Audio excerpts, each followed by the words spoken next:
And we're back, people. Deluded, I'm back again. By now, you know who Harry is. He's always on the channel. He's doing great things of his own, back on his own YouTube channel and in the broadcasting industry. Quick and early, people. Make sure you're subscribed to Harry. It's in the title. Harry, how you doing, man? We finally get to chill out. We do this, and it's actually nice to do this because we've got the World Cup. We're Premier League champions. We're Champions League finalists. There's transfer news, and I just feel I see it in you. I see it in me. I see it with friends and family that support Arsenal. I see it with the club. It's like a cloud's been lifted and we're all just mellow and chilled now. And yeah, man, how are you feeling? I'm good, man. Everybody's so much more relaxed, aren't they? And rightly so, because, it's been a long old slog following the Arsenal over the last few years. We've been nearly men. We've not quite got over the line. I don't think we've actually done a show together since we got over the line. Yeah. So it's kind of nice to see each other in a much more relaxed setting and much more Skin relaxed glowing. mood. Yeah, absolutely, man. And yeah, buzzing for what the summer holds because we don't have to go through that phase at the moment of no football. There is football to keep us occupied. But football for me is at its best when it don't really matter. And the World Cup to me, in terms of who wins it and what the outcomes are, it doesn't really matter. So I'm enjoying it. I'm going to put my feet up, may the best team win. And we'll keep across all the transfer news as well and hope that Arsenal do some exciting business. How are you feeling about the World Cup? Because for me, we spoke about it on your platform. Go and check that out. Obviously, going into this World Cup, just like with Qatar, just like with Russia, there was a lot of off-field business, and whether it's around people getting into the country, just the fan debate around prices. There was a lot of that stuff going into the tournament. Granted, we are focusing on the football now. I don't know if whether it's a mixture of things, the amount of games played, the climate of systemic football, but I'm not really with it, if I'm honest with you. And I haven't been impressed by, quote unquote, any of the bigger nations. Now, granted, Spain ain't played, England ain't played at the moment of making this video, France haven't played. But you could say it's excitement because I can't pick a winner. But I haven't been gripped by that World Cup fever yet, Harry, man. Where are you at with that? It took me a little bit longer than it does normally around the World Cup. I'm normally a big fan of international tournaments, like whether it's the Euros or the World Cup. I'm normally all in. I love the fact that there's football coming thick and fast, day in, day out. And as I say, I love the fact that it's not something that really stresses me out in any way, shape, or form. Look, there's been a lot of stuff around this World Cup pre-tournament, a lot of conversations, a lot of debates, and I've got my views on those things, but I'm kind of at the point now where, because the football started, I think for my own sanity, I've got to try and just enjoy it and Focus on the pitch, and remember what the World Cup is all about. Like Curacao scoring against Germany. Like, I know they went on to get battered, but that was a World Cup moment. That's a legacy moment for them. Absolutely. Qatar's late equalizer against Switzerland. These are things, Ivory Coast late winner against Ecuador. These are things that, transcend everything else and show you and remind you what a beautiful game football is. There's a lot of political issues. I feel like we're having these conversations ahead of every single World Cup nowadays and every single tournament. And I do think there is a tendency sometimes to overblow these things. I'm not saying that that's the case with every issue around this World Cup, but I remember everybody talking about how bad Russia was going to be, how bad Qatar was going to be, how bad South Africa was going to be. And actually, once the football got started, people were able to move past those things. They're important conversations, and I don't think they should be allowed to go by the wayside. And I hope that, things improve moving forward. But I can't influence that stuff. And I just think we can all have our opinions, and we do. But I think these are conversations that should be left to the people that really are across it, really do know the ins and outs, and who aren't going to be at risk of spreading bad information, poor information, etc., etc. I'm not an expert in that stuff, and I would just never claim to be. And you know what it is as well, Harry, as well, away from that, I think I've put, because I really should have said this on your platform, but I think the penny's dropped. It's the hydration breaks, it's the halftime shows and all of those kind of things. It's panning towards the celebrities when I'm watching the game. It's like, we just want to watch football with the greatest of respect. We do not care if Travis Scott is there or Tyler Perry is there. Just show the football and the hydration breaks. Like, I understand when it's too hot, players need to get rested and things, but that's around ad breaks. And I just feel these are the kind of things where I'm not quite gripped behind the World Cup. Now, obviously, you're not a physio or an expert in this regards yet, or a fortune teller, neither am I. But I've tried to answer this question and I can't really. I haven't got a crystal ball and you don't either. What effect do you think the World Cup is going to have specifically on Arsenal? Because obviously Timbers obviously come out of the World Cup squad, and he sounded a bit pessimistic about being fit for the season. Saliba's got some little niggles. Obviously, we're all going to monitor Declan Rice, potentially close to 60 games before he's kicked a ball. Obviously, you've seen it yourself, the way Tuchel is speaking about how we have to manage Bukayo Saka. Kai Havertz did very well, but he's had two big injuries. How do you what do you see the future looking like for Arsenal, especially in the beginning periods of the season around our players in the World Cup, off the back of a season where, let's have it right, all of these players put their bodies on the line, to get us a Premier League title. So my hat goes off to them. Yeah, I got to be honest. I am worried about a lot of our players because for so many of them, they're going into the tournament with problems. And what you're then relying on is you're relying on their national team managers to put them first, to be responsible. As much as I'm gutted for Jurriën Timber that he's missed the World Cup, because the other element was that he was going to play at a World Cup with his brother, which I just think would be such a remarkable thing and such a proud moment for the family.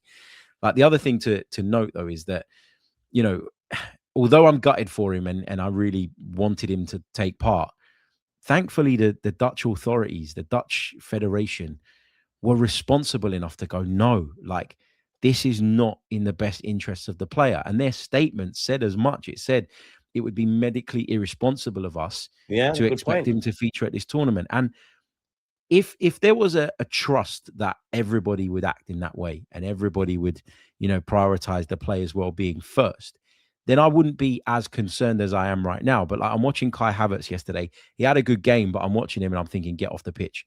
Your team's 4-1 up. You're not fit. Why are you playing still? Get off the pitch. Bukayo Saka's got an Achilles problem. Thomas Tuchel's telling us he can only train every other day. Why are we pushing him?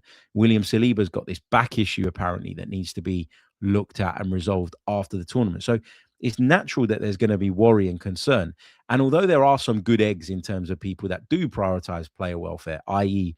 the Dutch Federation, there's a lot of bad eggs as well. There's a lot of people that will put their own needs first. And the fact that FIFA keep adding more games to everything, that UEFA keep expanding competition formats, that makes you feel that the people right at the very top, they don't care about player welfare. They care about their pockets welfare. And that's 100%. It. And that's why you can't get away from being a bit of a pessimist and maybe a bit of a cynic when it comes to these conversations. I think you're bang on the money, and I simply say I think we've gone from 3 subs to 5. We might see more. I think they're just gonna at best expand the number of players you can have on the bench. You said it there, man. They care about lining their pockets. It's all about TV rights. So we're just gonna see more and more and more expansion. And unfortunately, it's the players and the fans that are gonna have to, that are gonna be shortchanged. So we're gonna have to get on with it. What Arsenal player do you think has the best kind of chances of winning the World Cup? I think you probably got to say William Saliba because I make France, one of my joint favorites. I think that's what the bookmakers would probably tell you as well. I'd say probably William Saliba. England have got a chance of going far as well. There's just something about England that never convinces me. I don't know what it is. Maybe with Thomas Tuchel, things are going to look a little bit different. And if they do, fair play. But yeah, I'd say it's probably William Saliba because I think that French side is strong throughout. I think if they suffer a couple of injuries, if they turn up and a couple of players are not quite at the performance levels that we've come to expect from them, I don't think that will derail them too much. I still think they have the capacity within that group to produce top level performances over and over again and in a short space of time as well, which is obviously key in tournament football. I don't know, man, because on one hand, I would love for Brazil to get back to the pinnacle. What I saw against Morocco shows me and reflects that Brazilian football's in a bad state and they're not going to get out of it anytime soon. Maybe it's a bit reactionary. And again, with the greatest of respect to Carousel, I do think Germany looked all right and they look like they might be able to sneak through the competition. You said it there. England and France have a great chance, but I'd love for an Arsenal lad to win it. I don't think, sorry, Odegaard and Hincapié, I don't really think you'll have a chance, but I'd love an Arsenal player to kind of win it. Let's get back into Arsenal mode, and before we talk about Premier League going forward and all of these kind of things, let's kind of go back, like now that the dust is settled, we've got over the line. When it's all said and done, I look at how April looked, and then May showed us that we finished 7 points clear of City. Like, what do you make of the Premier League season and all of those things? Like, what's all of your thoughts? Because we finally got that monkey off our back. I think it was a much better season than we felt like it was at the time. 100%. And that was because we were all being weighed down by the desperation to achieve. And I think that is a real thing. Like a great example of this, right? How many times have you watched an Arsenal game? So when I come back from an Arsenal game, I tend to watch it back again because Same. I've come to learn over the years that a lot of the time my initial impression of the game, it's not that it's completely wide of the mark, but I do think that sometimes I come home with an opinion, and then when I watch the game, my opinion changes and adjusts. And it's why I've stopped doing a lot of the time podcasts like literally right after the game, because I've come away from like, for example, there was a few games at the back end of the season where we won them narrowly by a single goal. And you're sitting there and you're going, oh my God, this is so nervy, blah, blah. And then you watch the game back and the opposition had no real attempts at goal of note, never really looked like scoring, but it don't feel like that in the moment. And I think you Because can you're emotionally apply invested. exactly. And I think you can apply that sort of principle to the way that you look at a season where you're so desperate to get over the line. Yeah. Every negative result feels like the end of the world, and every win feels like it's, a title sort of victory. And that's where you need to find that balance and stay a little bit more level-headed and grounded. It's not easy to do. One of the things I've always tried to be is as level-headed as I can be. But last season, there were points where I lost my head because I was Same. just so desperate. And that's just the way it is. And that's natural, man. Like, and another thing I learned over the course of last season is where in the past I'd have looked at others and gone, you need to relax a little bit. Like, you need to chill out. Now I'm like, no, like, I get why you're feeling that way. It might not represent my view and my opinion, but I understand it. So I'm going to back off you. Like, that's just how everyone processes it. When you touched on that, and I want to ask you this, yeah, because me and you have spoken about it on TalkSport throughout the season and whatnot. And me and you have said this in touching comment in that, obviously, prior to this fourth year of asking, 3 years under Mikel Arteta, ultimately we came short, and there's a lot of anxiety that comes with it. But on top of what's going on at the club immediately and your immediate thoughts, there is that cloud of never winning the Premier League title during the Emirates era, of it being 22 years. Like, how much of that getting that first one, how much of that is a bonus or whatever to you? Because for me, I think it's a big plus, man. And I think it's a plus for Arteta. I think it's a plus for the players. And I think it's for people like you and I, because again, I would say we're two of the most level-headed people on YouTube. Like, when there's a reason to be angry or happy, we'll do that. But we always try and find the silver lining or things to keep calm. But April was horrible for me. I thought it was done against Bournemouth. I thought City were going to kick into gear, and obviously, I did think we shat the bed. I've Wolves away. I don't necessarily think it was done, but I thought that was the kind of slip.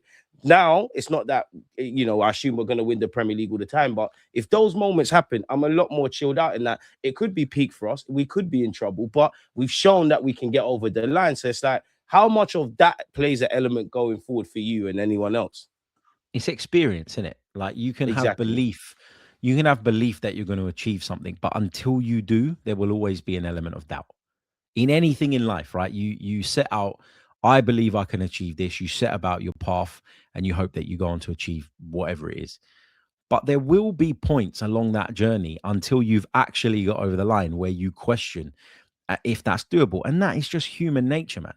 And I think that you could talk about this squad and the quality of it, but there was a doubt. And you've heard so many players come out since the Premier League title win and say, man, what a relief. Like, and an amazing feeling. And I think you're going to see a very different Arsenal next season. I think you are going to see Arsenal remain very good at set pieces and managing games and defending very well. But I think you're just going to see a team that plays with an extra level of freedom now, whether that be in terms of some of the decisions they make in the final third. Like, how many times you've seen a player in the final third and you think, go on, try that difficult pass, and they turn back and roll it square, Yeah, yeah, or yeah. take that shot on from 30 yards and they hesitate because they're fearful of not getting it right. And I just think once you've got over the line, there's a mentality shift that will happen.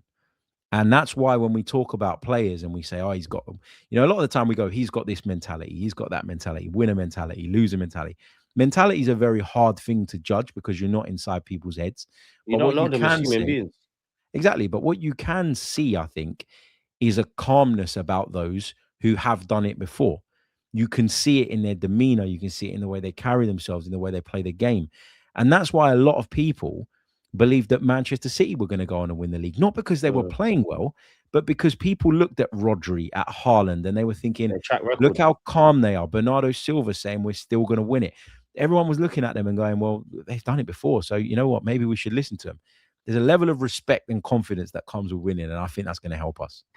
And I think it's going to help us. And you touched on a good point. I don't think we're going to, play completely different to how we played this season. I No. still want us to be great defensively. I do think the shackles will come off a bit. I think that's with Arteta's tactics. And I think it's with the players. Now, I do think the best players take responsibility. And I do think the players will take greater responsibility in an attacking regards. And they'll be facilitated to make things happen. As we kind of spoke about last season, it was one thing signing the Gyökeres and Eze, and we was excited about that. It's a twofold. It's one thing getting the tools. It's another thing using the tools kind of properly. But we'll touch on that. I wanted to speak about the Premier League. Now, I've been racing with this in my mind. Of course, we ain't got a crystal ball. We don't know how life is going to turn out. But I think one thing that we've shown, because we've been second for a number of years and got over the line, is we're going to consistently be there. Now, Maresca is a good manager. He's not a generational Pep Guardiola. So I don't know what Manchester City are going to look like. I don't know what Liverpool, City, etc., are going to look like.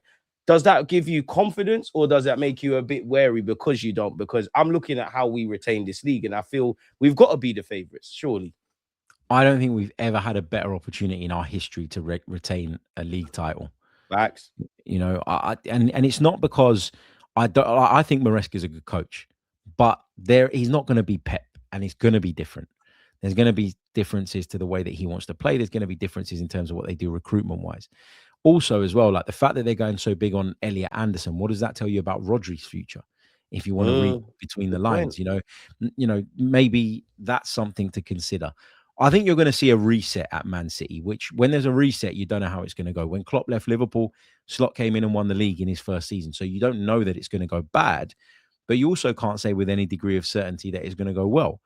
Chelsea, Xabi Alonso is a good coach, but, there's a lot of work to be done there.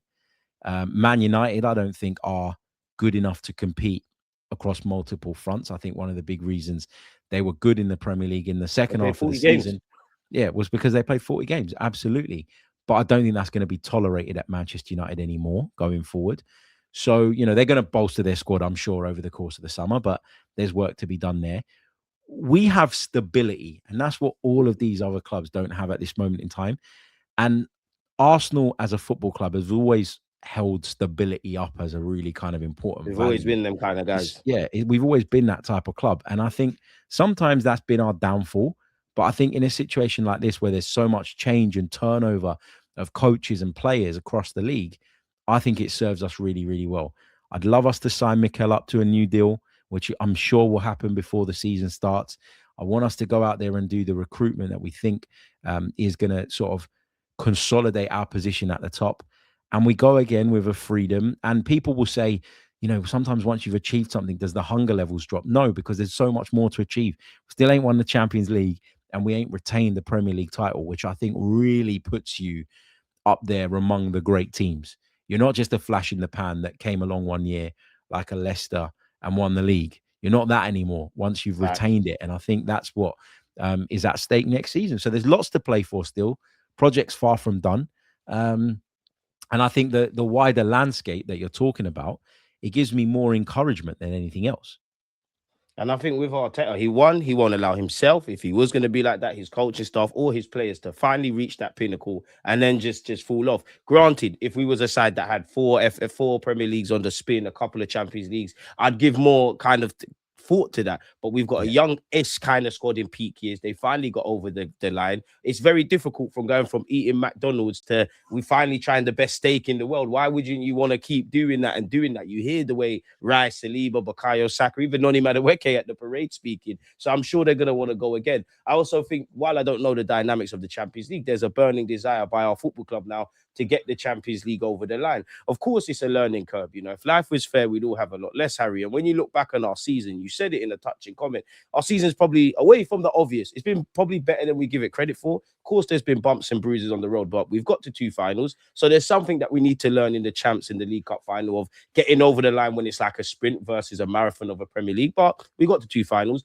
We got the Premier League over the line. FA Cup, since we've won it, admittedly we ain't done good enough, but we kind of go again. So it is one where I look with pride, man. Do you think there's any Arsenal legends currently in the team? Because I think history might start being kind to a Raya, to a Saliba, to a Magalhaes, obviously Declan Rice, and I would say Saka while his form wasn't there. Yeah, I think there's a lot of legends in the making. Yeah.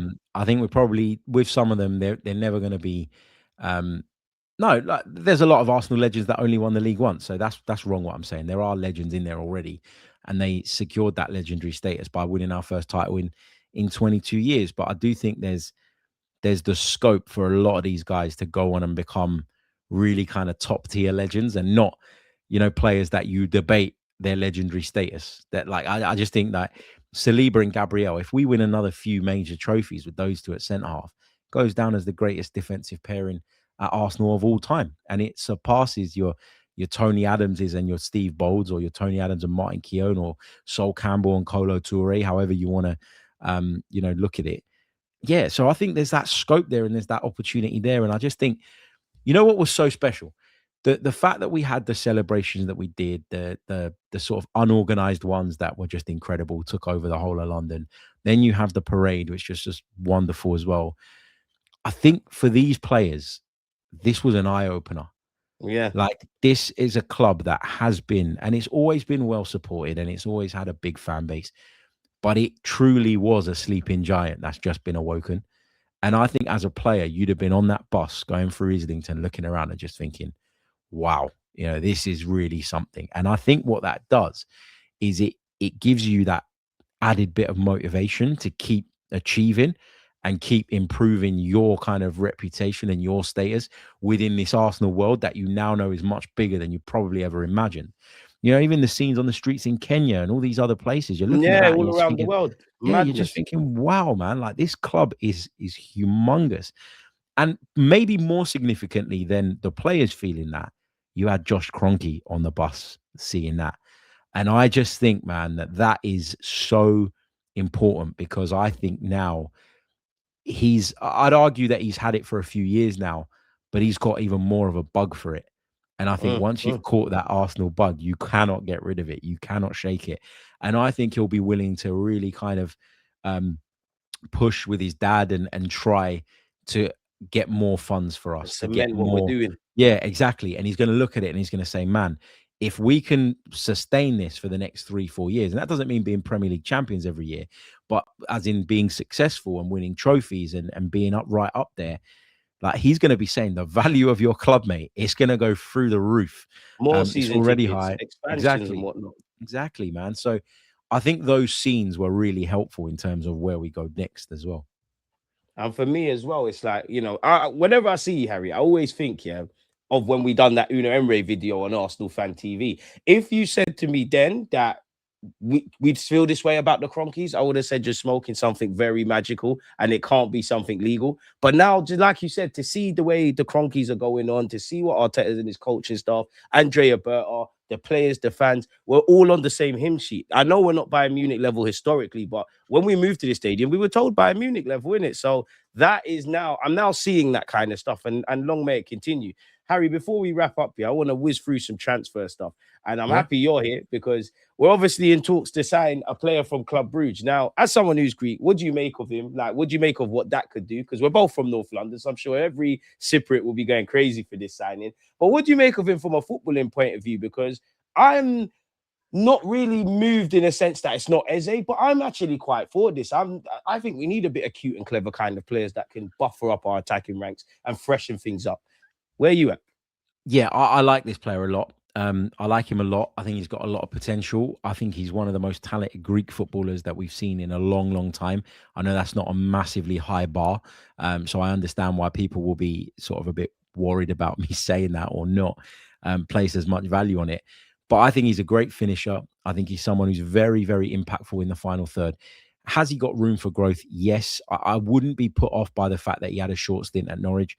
That meant nothing. He made the He was move way 19. too early. He made the move way too early. He should never have left Greek football that early. A Premier League club comes in for you, you're going to go, right? But it wasn't the right move. It wasn't the right time. And Norwich were dreadful at that point as well. Let's not forget that.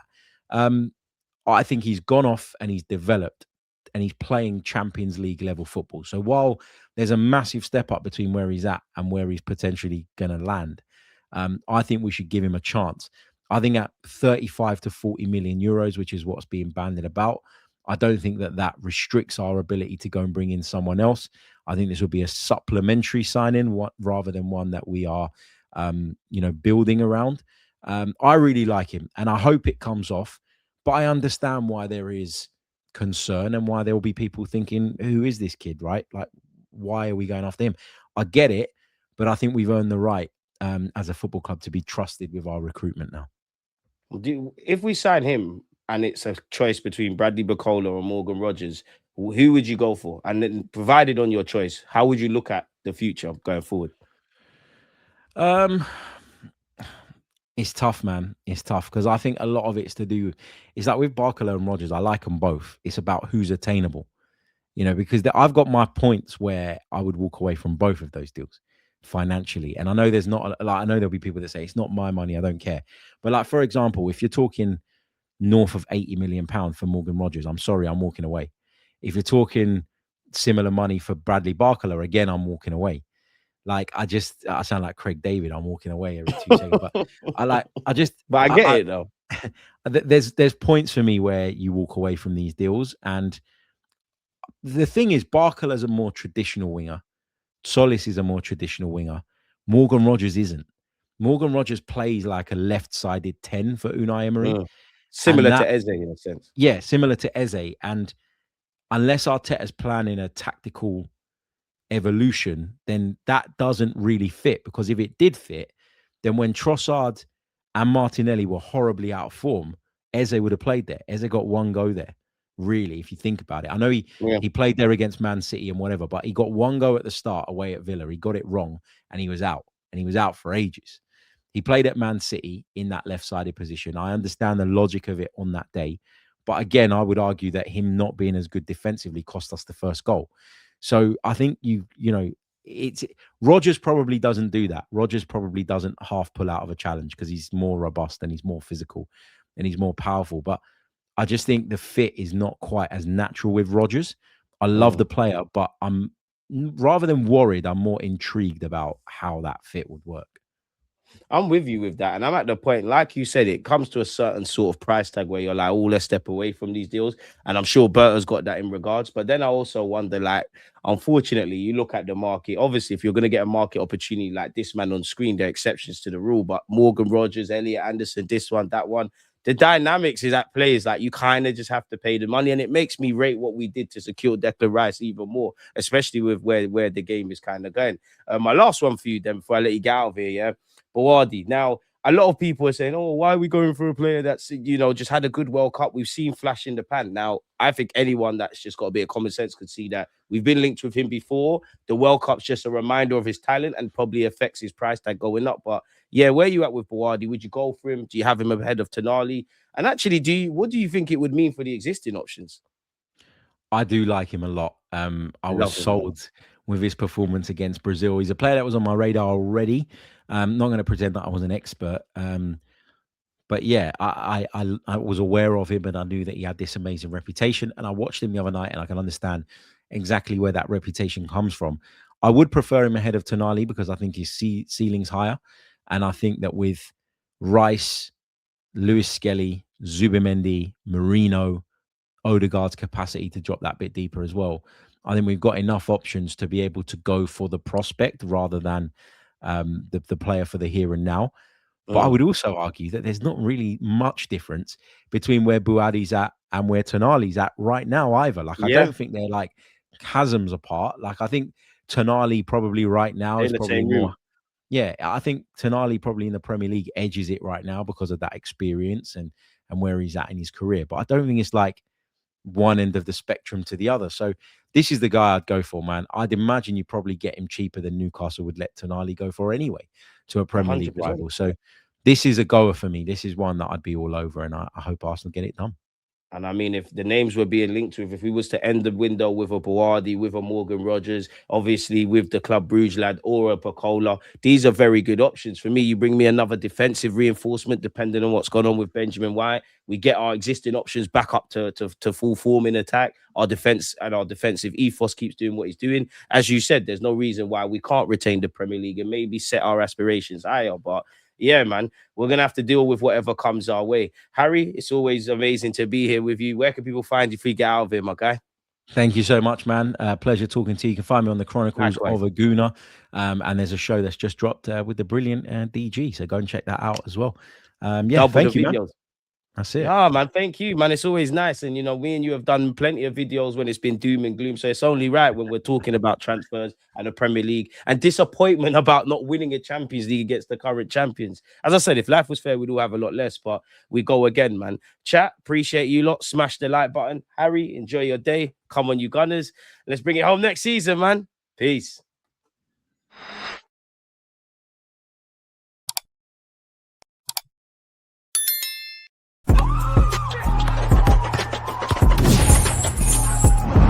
Always